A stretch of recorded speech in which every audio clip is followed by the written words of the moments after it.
Bismillah, alhamdulillah, wa sallallahu ala Sayyidina Muhammadin wa ala alihi wa sahbihi wa sallim. Assalamu alaikum wa rahmatullahi ta'ala wa barakatuh. My dear brothers and sisters, welcome to our new Fihri channel. Inshallah, we're going to be launching with our first video, which is called Reclaiming Ramadan Through Corona. I hope you're all coping as well as you can. We're all in this very difficult time together, and I hope that Allah subhanahu wa ta'ala, we can only hope and pray really that Allah subhanahu wa ta'ala grant shifa to all of those who are ill, and grant the next of the next life to those beloveds of ours that have passed away.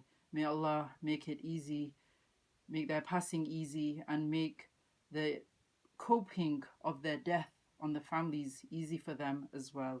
Ameen. So we're in a very difficult time, and despite that, mashallah, the Muslims are looking forward to Ramadan.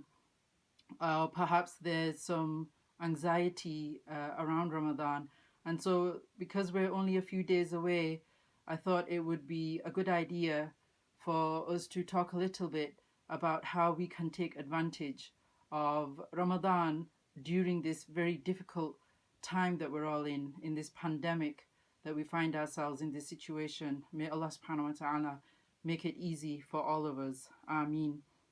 So why have we called this video Reclaiming Ramadan? Why isn't it just a Ramadan reminder? So the reason why I named this Reclaiming Ramadan is because I think in our really hectic and busy lives, we've lost that essence of Ramadan. And by being forced now to slow down with everything, I mean, we are locked down. You can't have slower than that. We are having to rethink our values, our principles, our commitments, and all of these things, not just as people who live in this society, but as Muslims who live in this society. And because we got ourselves into such a busy time in our modern lives, we've kind of lost our connection with Ramadan. We've kind of lost our way, really. And so I want to call this Reclaiming Ramadan, because by being forced to slow down from the fast lane, taking that pause, we're returning to Allah subhanahu wa ta'ala. We're retracing our steps and reclaiming something that we've kind of lost in a way. We're returning to Allah subhanahu wa ta'ala. Don't we say when there's a difficulty or a huge crisis, Quran tells us to say, Inna lillahi wa inna ilayhi raji'un. And so we are returning to Allah, whether we like it or not. So what are we going to do about that? And how can we cope with the situation that we're in and be able to gain the benefits of Ramadan? So inshallah, I just want to share a couple of pointers with yourself and with myself as well. First and foremost, this nasiha is for myself, and inshallah we all can put some of it into practice and benefit from it. And inshallah, please keep me in your du'as and forgive me if I make any mistakes.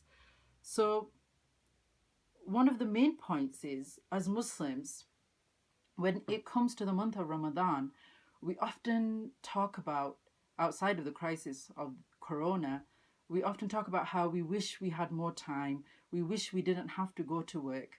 We wish we had more time with our families. And now all of a sudden we are catapulted into our houses and we are with our family members 24/7.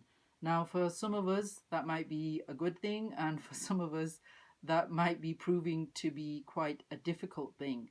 And so, inshallah, we have a separate video coming out about how to just cope with the COVID-19 situation, with the pandemic in general anyway. And also, inshallah, we're going to have a separate video about how to cope with COVID and having the children at home 24/7. And so inshallah, please stay in touch and you'll be able to pick up on those as well. But sticking to the topic at hand here, we've always craved more personal time. We yearn for that connection with our Lord subhanahu wa ta'ala. And now all of a sudden with lockdown, we've been given this time. We've been handed time on a silver platter. And so, are we actually grateful for this? Are we actually receiving this with welcome, or are we treating it with some anxiety and with some trepidation and with some feelings of resent, maybe even? And so let's look at the positive side to things. Always look at the positive side to things, because as soon as you start to go down the negative lane, you'll find that your thoughts and feelings start to go more and more downhill. And that's really where shaitan can come and pick at you. And so we really, even if we're finding it difficult, we need to show that gratitude to Allah subhanahu wa ta'ala, that He has given us now this time. And so for the majority of us, we have been forced into the house with our families together, and it is going to have its difficulties without a doubt. We're not used to being around each other all the time, but at the same time, let's now appreciate this opportunity. Let's appreciate this gift that Allah subhanahu wa ta'ala has given us of time and our families being near us.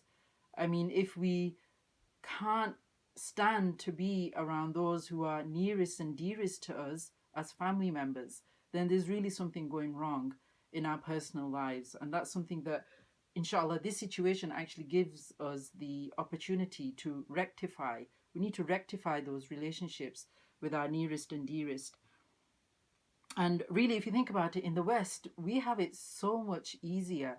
You know, there's so much more order and structure here. I really feel for our brothers and sisters who are in places where there isn't as much structure, and they don't have the kind of resources where, you know, they're fighting for grains of food.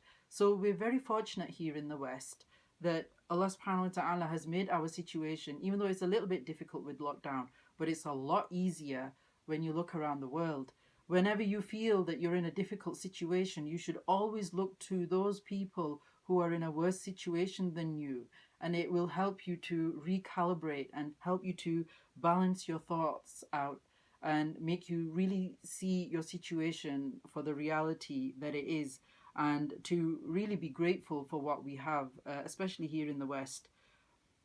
So if you find yourself on your own at this moment in time, I would say please reach out to those of your closest contacts. And even though you can't see them socially, at least you should stay in contact with some of them. Do some FaceTime and these kind of things. Don't let yourself get so isolated that you don't have contact with anybody for days on end. So please do reach out to whoever you can and have some brief conversations. They don't have to be long.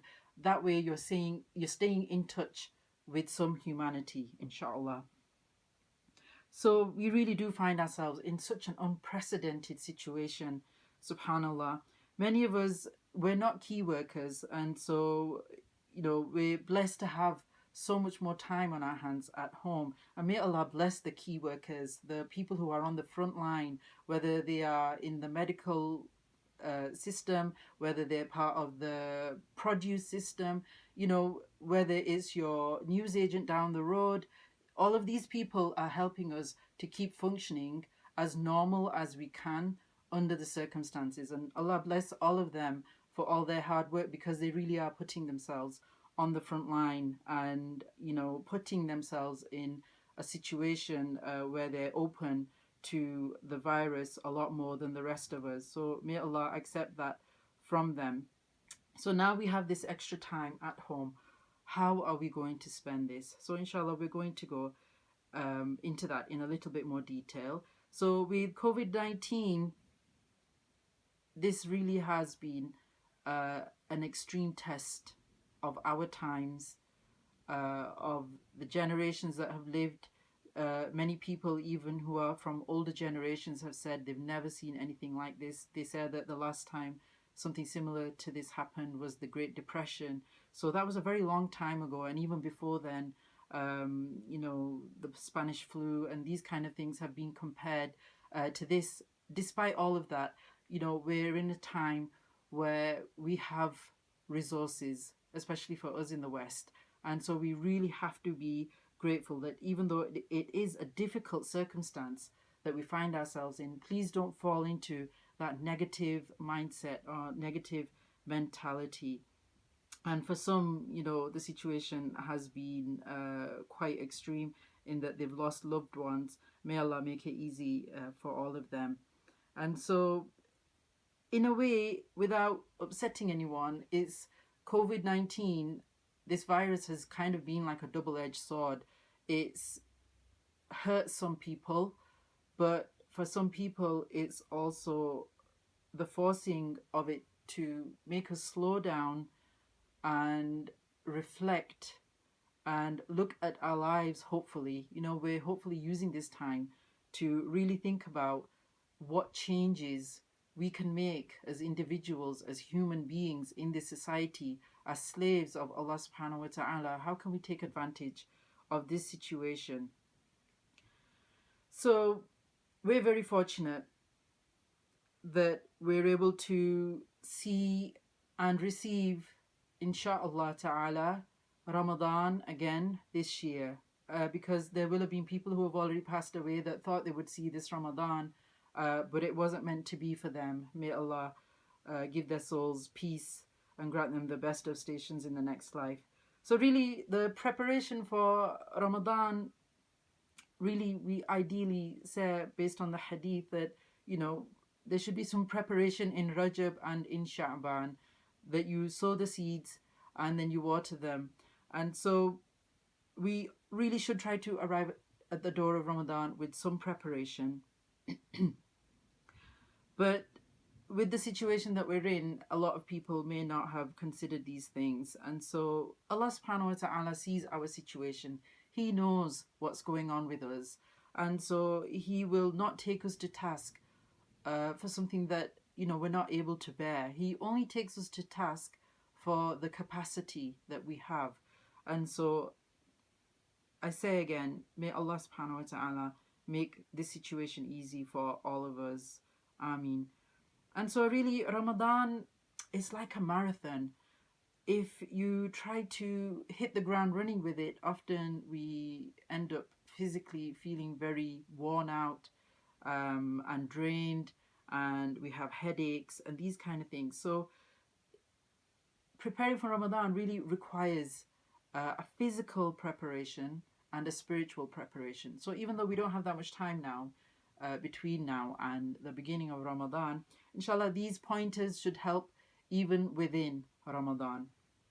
So the preparation, if you've been able to do it before and during Ramadan, for number one, I put down that everybody in the house, this is for physical preparation. How can you physically prepare yourself and your environment for Ramadan? So I've put down that everybody should chip in helping to clean and maintain the house.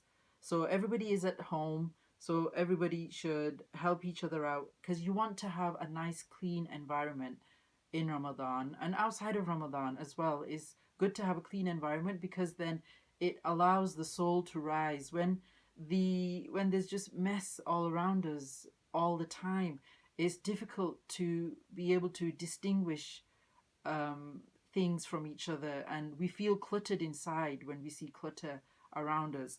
And so we want to have a nice clean environment. Number two, I would try to designate a space, or if you have an extra room, to actually designate one room for worship and reflection and dhikr and these kind of things. And really a space where people are not allowed to talk or be on the phone and these kind of things. It should be just a space where it's just for reflection of Allah subhanahu wa ta'ala, just for worship, and it's a quiet space in the house. You can treat it like a library almost. And so it's nice to have this. Some people say, you have your own mihrab inside your house. Number three, it's good to prepare the body nutritionally. Now, unfortunately, as Muslims in the West, we've fallen into, and Muslims in outside of the West as well, we've fallen into a lot of bad habits with food from outside and eating a lot of processed foods and these things. So you really kind of want to clear out the bad and bring in the good. So a couple of examples of that could be to lower the volume of food. this is first and foremost probably the most important thing, because when you're overstuffing yourself all the time, this is going to cause a lot of work for your body to have to deal with all of that, and it's going to cause issues in your metabolism, in your digestion, in your sleep. So we want to lower the quantity of food that we're having. And really, this is something we should be doing outside of Ramadan as well. But in Ramadan, we need to be even more aware of this so that we're not wasting food. And we shouldn't waste food outside of Ramadan either. But we should have more awareness. Everything that we do in Ramadan, it should just have that higher level of heightened awareness of that thing. So, definitely in terms of the actual food, I would say reducing the amount of meat that we have in our diet. Muslims, we really just all over the world, we're following the trend of the non Muslims who often have meat with breakfast, lunch, and dinner and in one day. And so this is too much on the body. So, in order for there to be spiritual kind of nourishment, you need to reduce meat intake.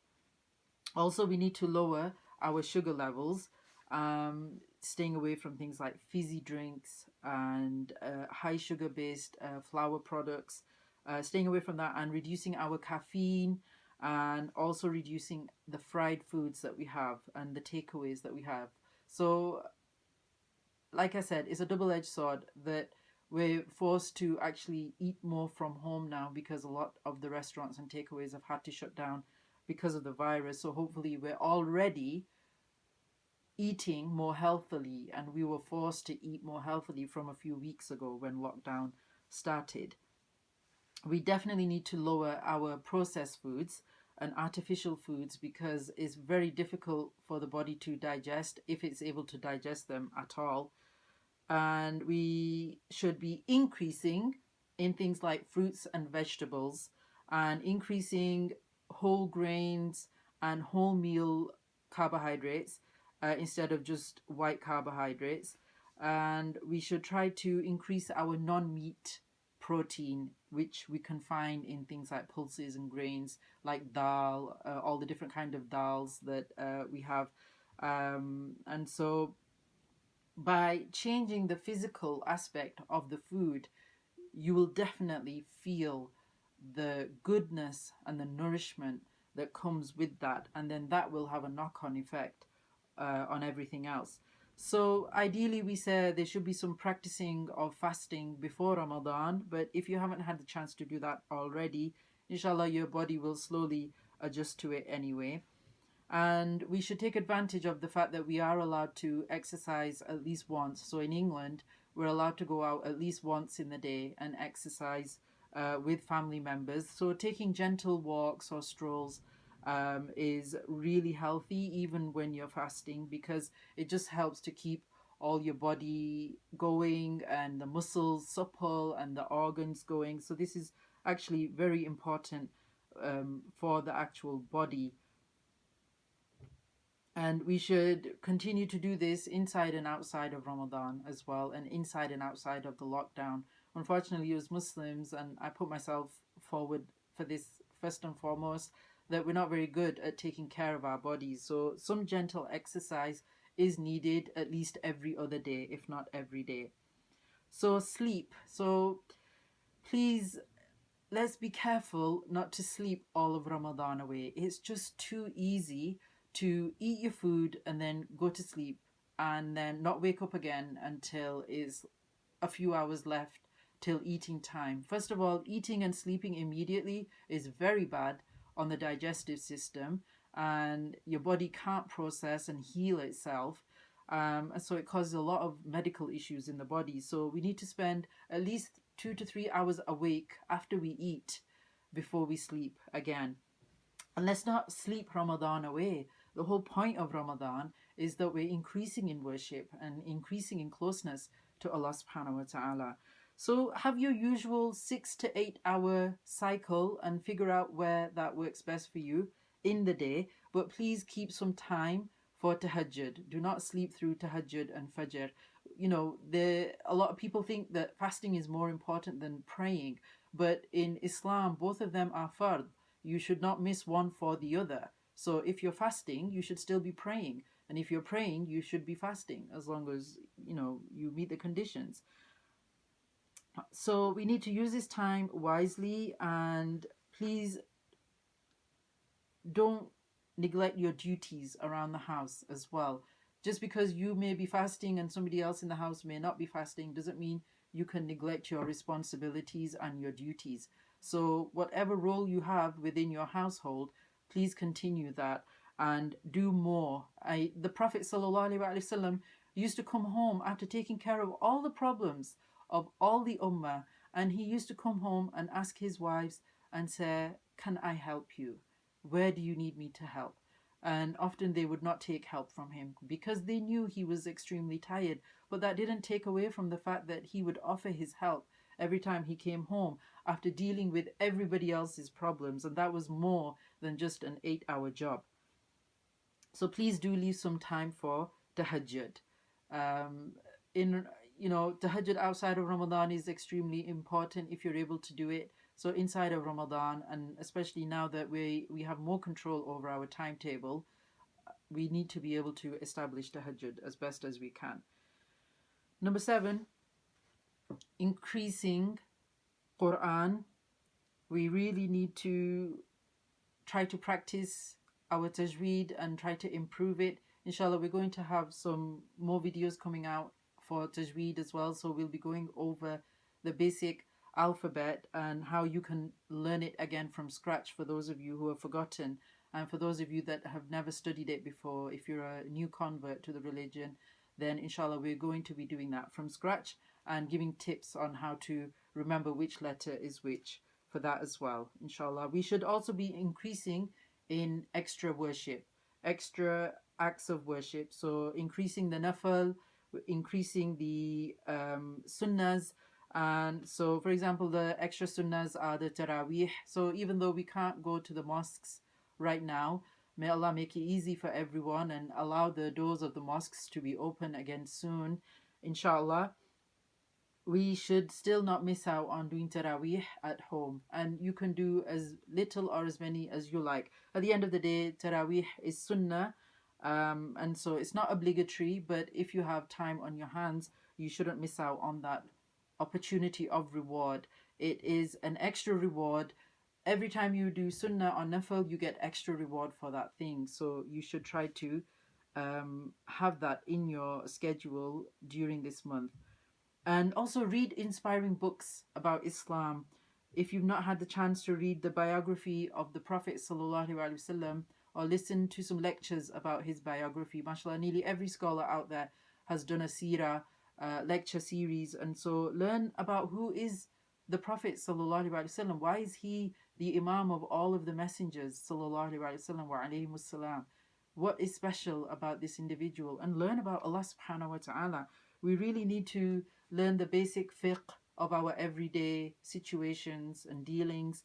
And so learning the basic fiqh of Ramadan is very good. It's very important.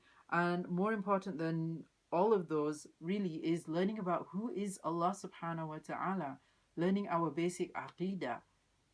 If we've never learned that, it becomes problematic with our everyday worship, because we may be worshipping something we think is Allah, but we may be associating with him without knowing. So it's really, really important to learn basic Aqeeda. And again, many scholars have many lectures on this as well. So choose which scholars you follow and take from their understanding of Aqeeda. And with Aqeeda, it really is good to learn from different teachers, because you get the benefit from everybody and everybody. And in Aqeeda, you're not supposed to blindly follow anyone. You're supposed to take it from your own understanding, from the information that's presented to you. So I highly recommend learning basic Aqeeda.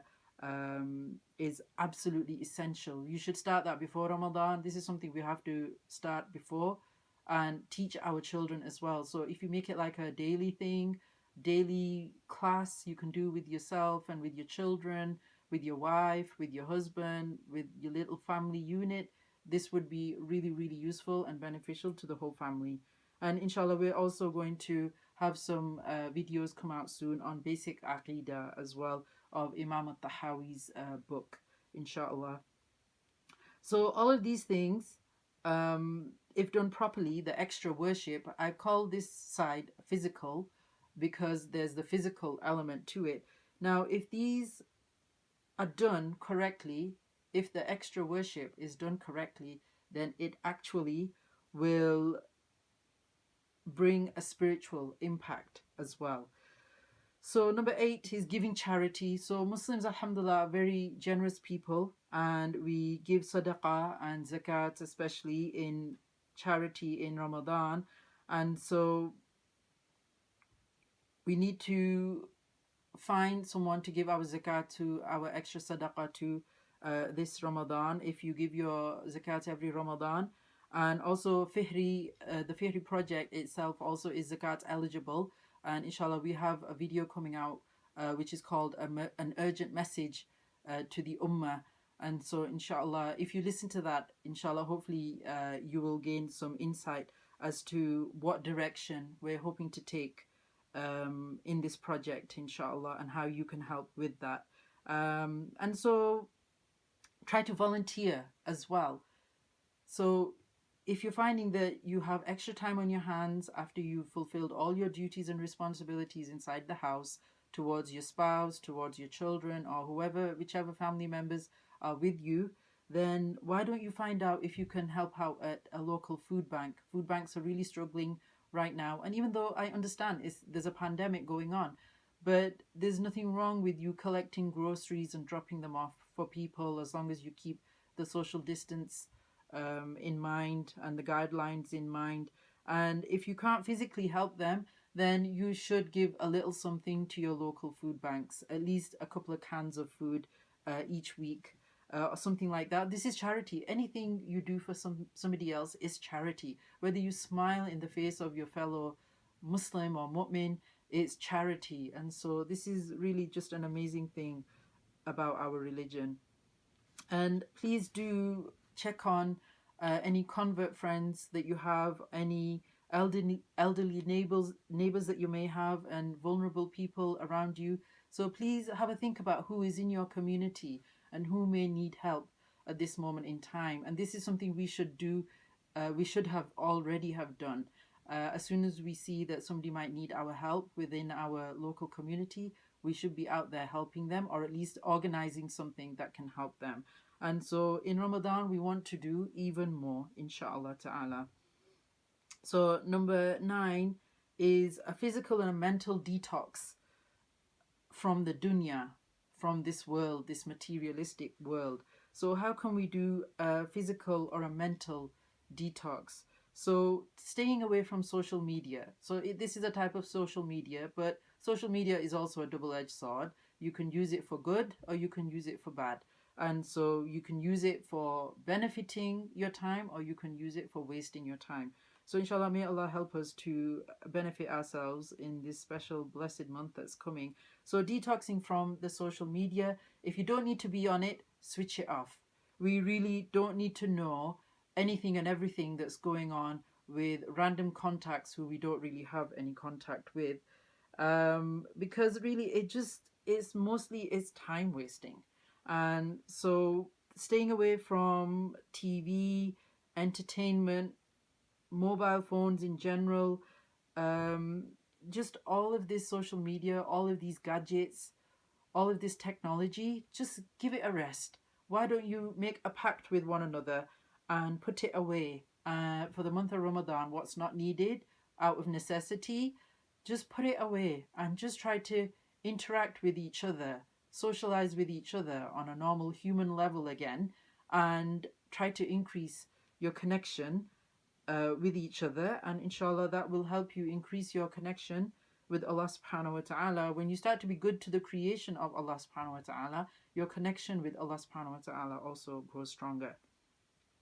And then number 10, we should try to have continuity in our actions that we have in Ramadan, that we try to at least do them in some kind of basic way outside of Ramadan. So on the spiritual aspect of things,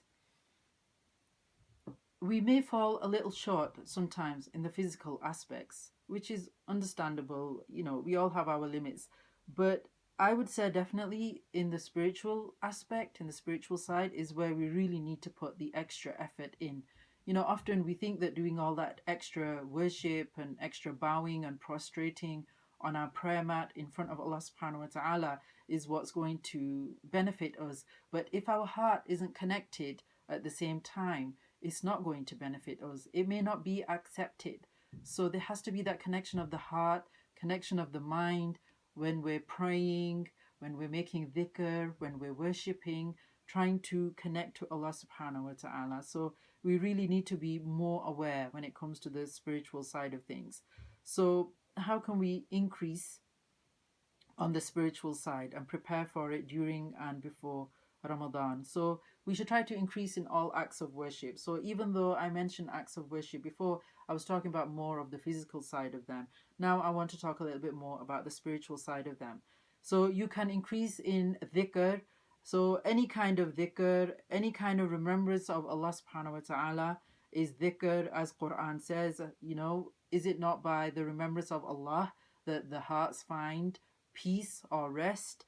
And so you can, especially doing istighfar in this moment in time, in this difficult time that we're in, istighfar is absolutely a must. The Sayyidul Istighfar is absolutely beautiful. So many benefits with the Sayyidul Istighfar.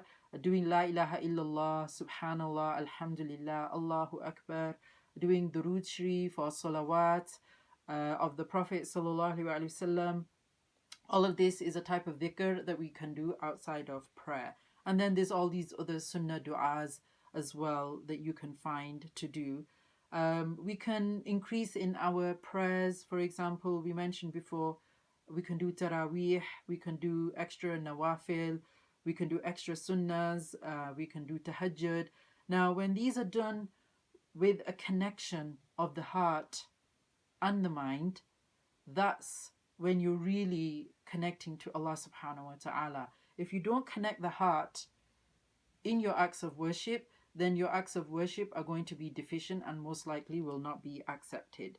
May Allah forgive us for the deficiencies in our worship. So this is the month of Quran, subhanallah. This is the month that Quran was revealed. So we have to, my dear brothers and sisters, we really need to learn how to interact with the Quran. We need to read the Quran in a language that we understand. Read it in the Arabic to gain the barakah, the blessings of it, but please also interact with it in your first language and try to find a good translation that runs like a storybook almost, or like proper prose, so that it makes sense. Sometimes the very old English is a little bit archaic and a bit Shakespearean, and so it's a little bit difficult for the modern reader. So try to find something that's a little bit more modern. And if this is the final revelation, my dear brothers and sisters, given to mankind, then why do we not interact with it in a language that we understand? The majority of us, I would put over 95%, people who recite Quran actually don't have a clue what the Quran says or what it means. So what kind of Islam are we claiming for ourselves if we don't actually know what the Quran is saying to us? So Quran and the authentic Sunnah, that is the basis of our religion. And so we must know what's in there, and we have to act upon what's in there as well. My dear brothers and sisters, please don't underestimate the connection that you will gain just by being able to read words. It really, translations are interpretations, but still you will get something from it. Without the direct Arabic understanding, it's not exactly the same, but that doesn't mean that you won't benefit from it, inshallah. So number 2, I would say, in order to practice that connection, you've got to train yourself in that connection. It's not something that just comes to you without any practice. So when you're worshipping, especially in your nafil and your sunnah, try to actively be in presence so that when you do your fard, you're ready to be connected to Allah subhanahu wa ta'ala. And that's what some of the scholars say, that the sunnah and the nafil prepare us for the fard part of the prayer. So please do try to be more conscious of Allah subhanahu wa ta'ala within your worship, but also try to be conscious of Him outside of your worship, because that's really what taqwa means, is to be conscious of Allah subhanahu wa ta'ala all the time. That's one of, if you think about it, God consciousness is not something that we're only supposed to have in our prayer. It's something that we're supposed to have all the time. And so, inshallah, this is a type of, in the famous hadith of Hazrat Jibreel, or the angel Jibreel alayhi salam, where it talks about Iman, Islam, and Ihsan. So, Ihsan is to worship Allah subhanahu wa ta'ala as if you see Him. And even though you can't see Him, all you need to know is that He sees you. So, it's about being aware that Allah subhanahu wa ta'ala is watching us at all times. So, number 3, improving and increasing in good inward traits. So what does this mean? So improving in things like patience and kindness, especially now that we're finding ourselves at home 24/7 with our family members. We might be starting to step on each other's toes if we haven't already. And, we're forced together into a small space. We can't go out and just do whatever we want whenever we want. So really try your best to practice that kindness, and not being harsh with one another, and being gentle in your manner. And there are some great things out there. Many scholars have gone through the hikam of Ibn Ata'illah.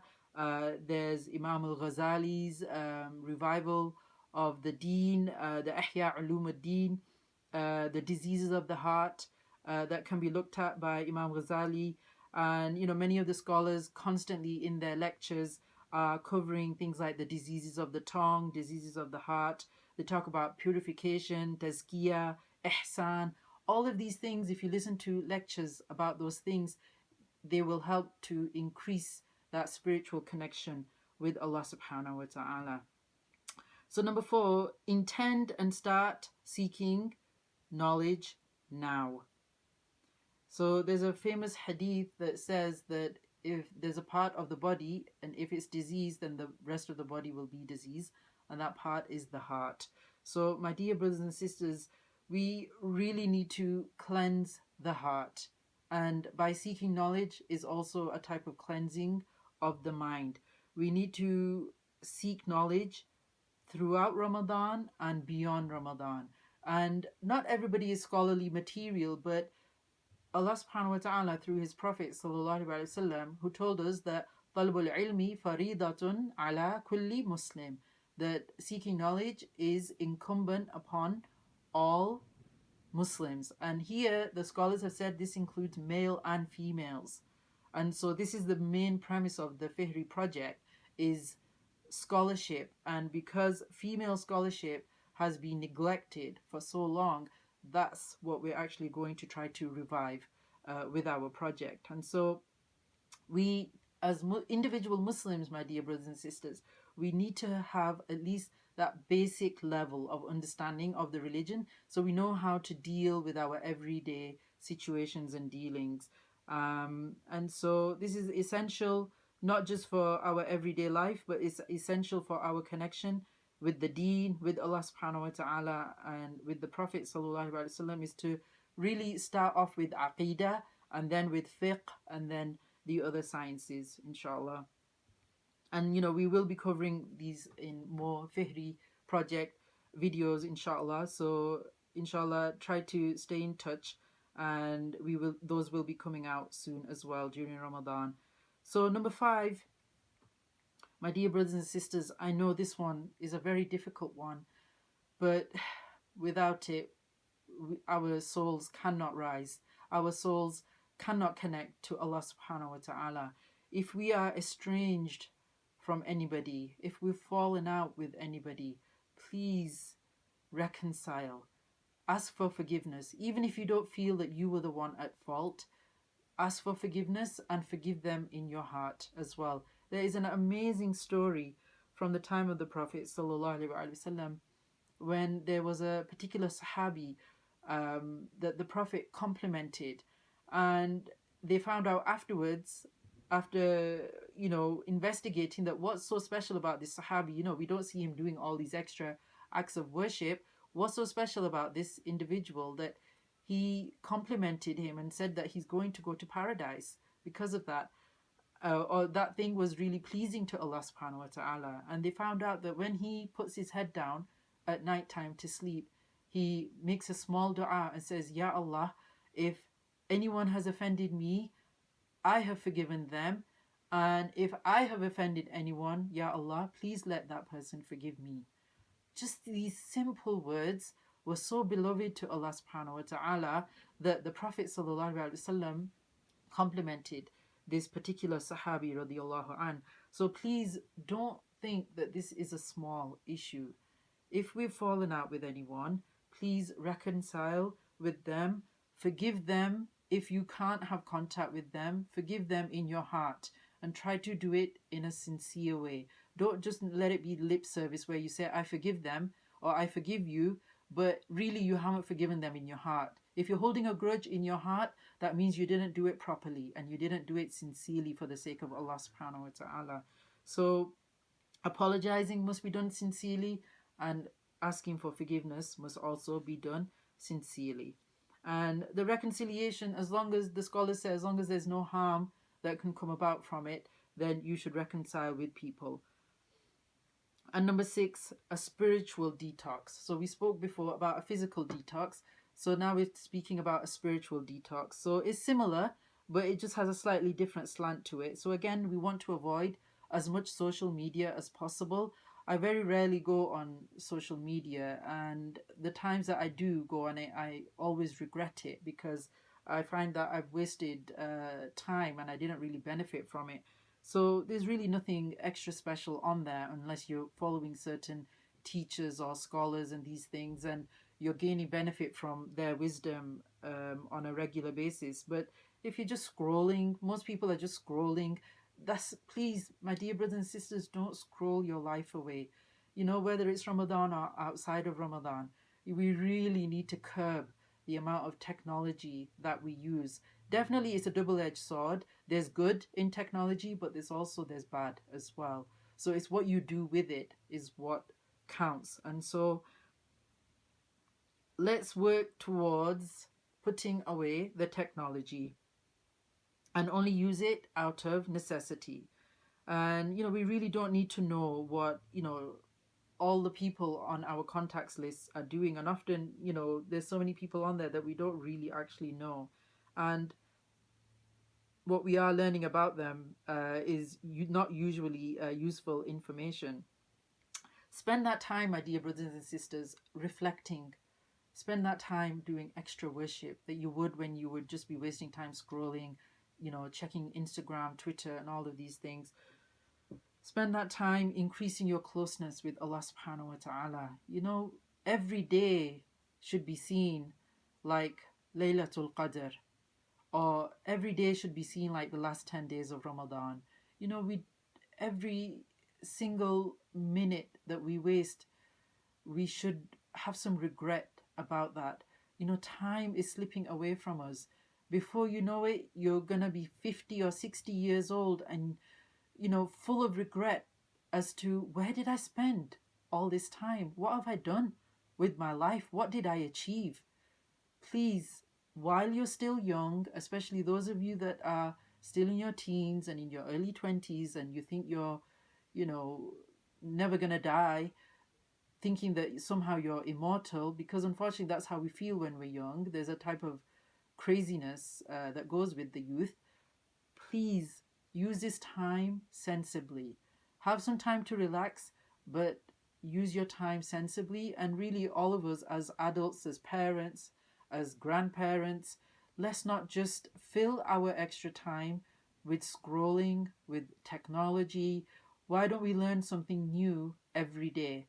That's really how we're going to increase that connection with Allah subhanahu wa ta'ala, by learning something new about Him every day and increasing our worship with Him.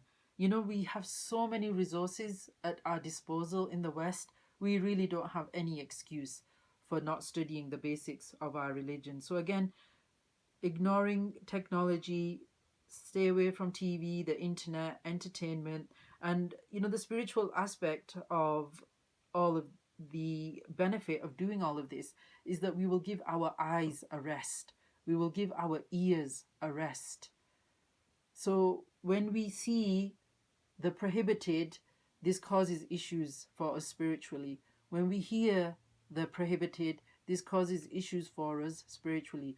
All of these things impact the heart. And all of these things, my dear brothers and sisters, are going to be taken to account. We are accountable for what we take in through the eyes, what we take in through the ears, as well as everything else. So may Allah forgive us and help us to not let our hearts be impacted in a negative way. So try your best. I know it's not going to be easy to suddenly put everything away. So do things bit, by baby steps, if you like. So in conclusion, my dear brothers and sisters, this pandemic has caused a lot of problems for many of us, but please see the upside to it, see the advantage of it. And please do also take it seriously. I think sometimes in the Muslim community, we don't take social distancing seriously, and we don't take the guidelines very seriously. So please do follow the guidelines. And a lot of people are ill, a lot of people are passing away. So please, let's not increase the burden that we have on the NHS. And also, please, those of you who are sick out there, please do not fast. If you're not physically able to fast, don't try to fast and then have to call an ambulance or have to go to the emergency room. The medical staff all over the world are already, burdened with what they're already having to take care of without having to take care of people who shouldn't have been fasting in the first place. So if you have elderly, vulnerable people in your household who shouldn't be fasting, please don't let them fast.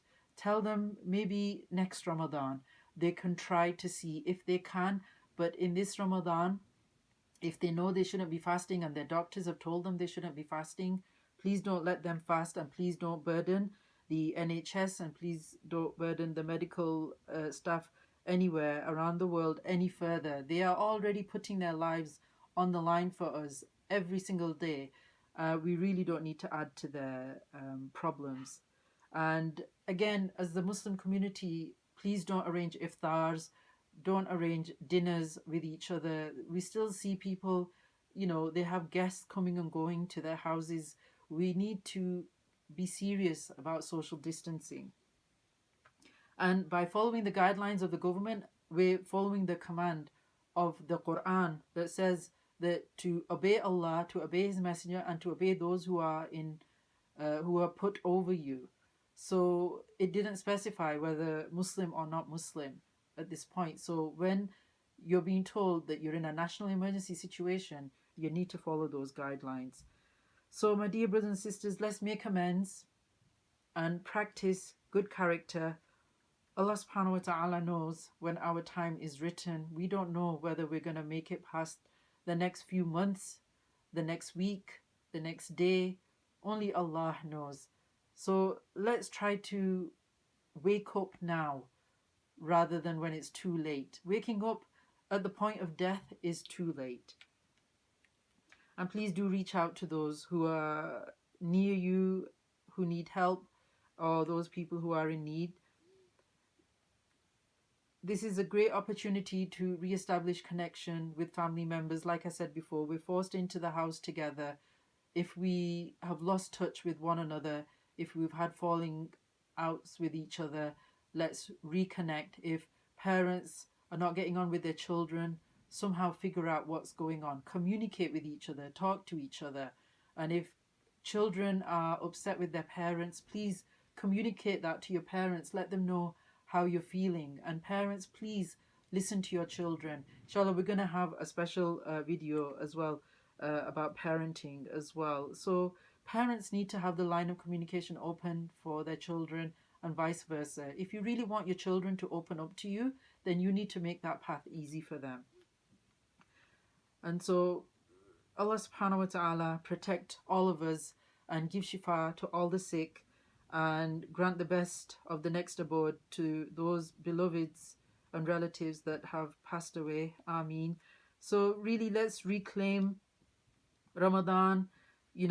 Let's reclaim that inner connection. Really, the soul is crying out to reconnect to its Lord. When we're far from Allah subhanahu wa ta'ala in our actions and deeds, our soul feels the crushing effect of that. And that's why we feel that constriction inside us. That's why nothing makes us happy when we're far from Allah subhanahu wa ta'ala. But when we connect with Allah subhanahu wa ta'ala, that's where we start to feel better. The anxiety starts to decrease, and we start to feel better about ourselves. And so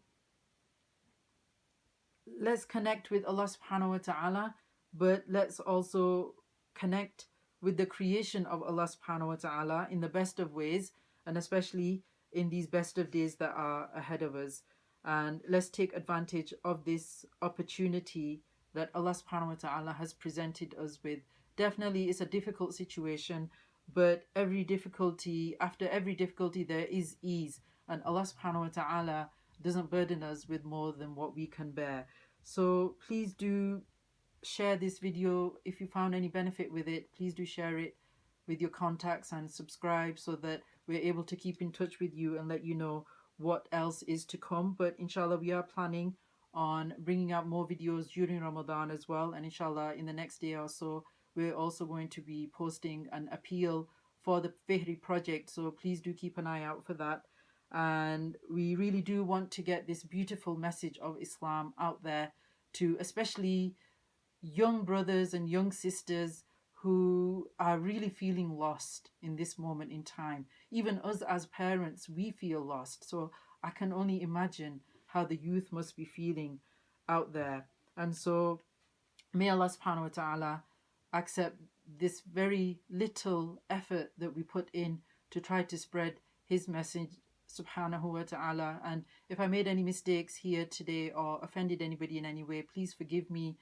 It wasn't my intention. Any good that you found here is from Allah subhanahu wa ta'ala. And please make dua for me, for the whole Muslim ummah, and also for Allah subhanahu wa ta'ala to guide the non-Muslims. And may Allah protect all of us. Wa sallallahu ala sayyidina Muhammadin wa ala alihi wa sahbihi wa sallim.